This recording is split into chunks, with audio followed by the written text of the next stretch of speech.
Hey Joey, how's it going? Hey Michael, how are you? I'm doing well over here.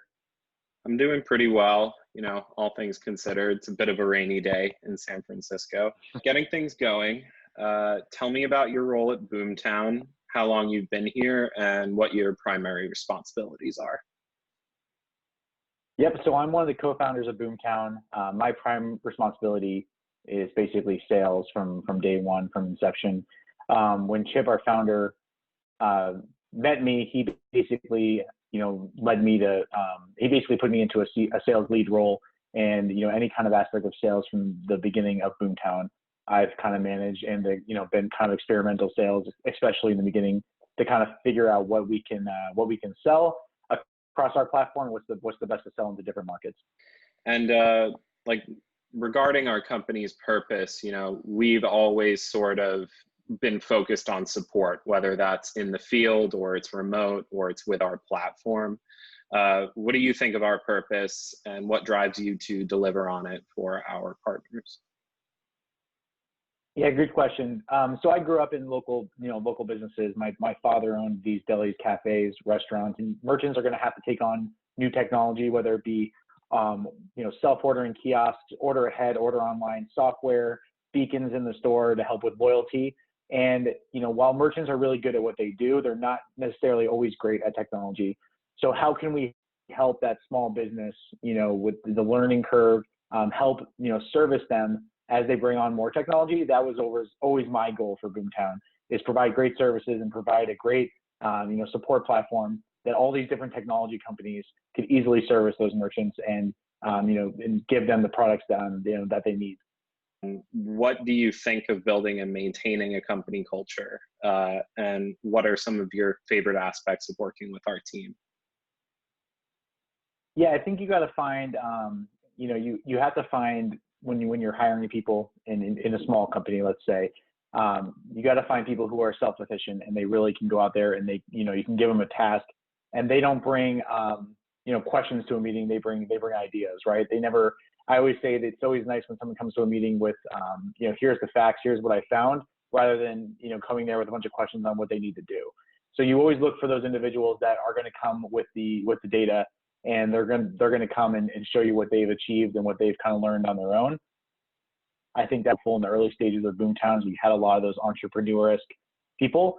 And now I think that we're bigger. It's really important to have a good culture, really being part of a team, being there for each other. As much as, it sounds cliche, but just making sure we have, happy hours and just making sure that we're all there for the same reason, helping each other out, over communicating with each other, becoming more and more part of each other's lives, and whether it be personal or, in business. I think it's very great to see how, as we've gone, as we've passed the 50 to 60 to 70 employee mark, we're starting to see a lot more, relationships develop in our company, and that's exciting to see. You actually were the very first person to interview me over the phone when I applied. Yeah, that's right. Uh, so kind of going off of that, what would you say that you Yeah. like look for like during that first stage of a hiring process? Like how can you tell that somebody might have those traits, during a brief phone call conversation? Yeah, it's well, there's two different ways to look at it, right? If it's let's talk about new hires, someone who's right out of college, maybe new to the workforce, versus someone who's a little bit more weathered, more of a senior hire. So with newer hires, someone who just maybe graduate college, I always look for someone. I don't, good grades are great. I'm happy when people have good grades, but I'm looking for someone who was involved in college, whether they were a part of a club, they did a sport, they worked maybe a job. I just want to make sure that I've seen a lot of people get good grades, but people who've gotten good grades and also did a lot of great things while they were in college, whether they even worked for a fundraiser or had an internship. I definitely look for people who are just overall involved. I think if you find someone who, is involved, you'll see that they're more likely to get involved at work and try different things and get outside their comfort zone more often than someone who just got good grades, right? You personally have made a success of building up a sales channel. Is there any advice that you would give to somebody starting off in sales on how to, kind of get at a similar achievement? Yeah, I mean, it's all actions speak louder than words in sales, right? I mean, a lot of people, if anytime I've done well, I don't look at myself as being like, wow, you're an incredible salesperson. I'm just someone who put my head down and did it, right?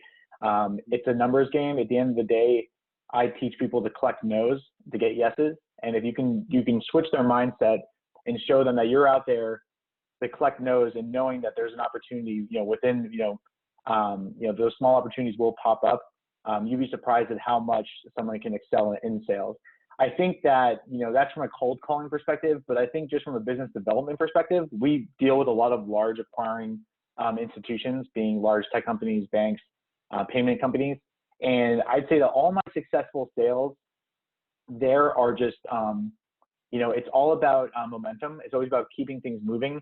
It's about finding individuals and trying to relate to them the best way you can. And I think being relatable is very important in sales. I think that talking above someone, especially in our industry, can really, give them the wrong impression. And so when I say be relatable, it's not as simple as like, oh, they like the Cubs. Go say, oh yeah, I like the Cubs. I like baseball too. It's more about, hey, I grew up in an environment. I've actually, I understand what it's like when you're trying to pay your bills, and the last thing you want to, you care about is, your Wi-Fi is down, right? That's frustrating. You're just trying to obviously make ends meet and keep your customers going. So having that real world experience, I think, is very important for salespeople. And I think I was lucky enough to have that. I always worked in college. I worked behind the bar. I did waitering, and having that people experience also, I think, made it a lot easier for me, to go and actually talk to people I don't know and really just show them who I am. So I think overall it's just it's all about that momentum being and I think the word always for sales is just you can't stop. Someone's going to tell you no. Some of the largest accounts I've ever closed in sales, I can tell you probably they told me no 9 to 10 times, but I stuck with it. I was respectful, and I just kept pushing. Totally. So persistence, but not bothering people. Yeah, exactly. Don't want to bother anybody. Yeah. So I guess, like, finishing off this interview, obviously we're all working remotely these days, and kind of getting back to company culture. What's the number one thing you're looking forward to when we can all get back to the office?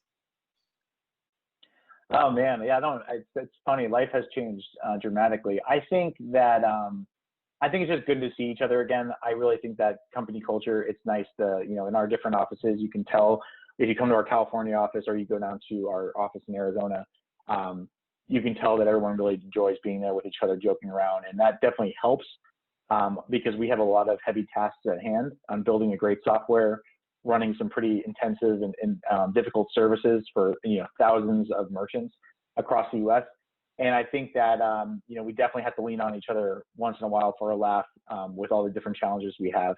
I think ultimately this has also been a great exercise for our company to show people that you really have to just take a task and not overthink it, I should say, is really when you have that task, just think that no one behind you is going to help you or save you.